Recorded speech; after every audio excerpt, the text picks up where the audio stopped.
আজ হলো Saturday. Breakfast করেছিলাম মাখানা দিয়ে। আমি তো এভাবে মাখানা রোস্ট করে ব্রেকফাস্ট করি। তোমরা মাখানা কিভাবে খাও আমাকে কমেন্ট করে জানিও। আজকে বুলেটকে দেখলাম এই দিক দিয়ে ঘোরাঘুরি করতে, তাই ওকে একটু বিস্কিট দিয়ে দিলাম।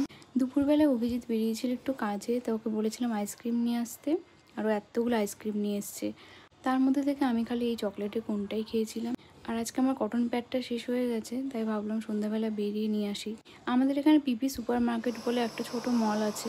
ওখানে গ্রসারি আইটেমের সঙ্গে সঙ্গে প্রচুর মেকআপের জিনিস, অর্নামেন্টস সব পাওয়া যায়। ওখান থেকে অনেক কিছু নিয়ে বাড়িতে ফিরলাম। সকালের দিকে একটা পার্সেল এসেছিলো, ওটাই চেক করছিলাম যে জিনিসটা কেমন এসছে। এই জিনিসটা আনবক্সিং করব, কিন্তু আমি তোমাদের পরে দেখাবো, এটা এখন দেখাচ্ছি না। আজকে যেহেতু আমার ভেজ ছিল, তাই ঘরে এসে পপকর্ন করেছিলাম আর চা খেয়ে নিলাম। কটন প্যাডটা কিনতে গিয়ে আর কি কি কিনেছি সেগুলো তোমাদের সঙ্গে শেয়ার করি। এই গ্রসারি আইটেমগুলো তো কিনেইছি, তার সাথে কিনেছি একটা লুফা, এই চেনটা।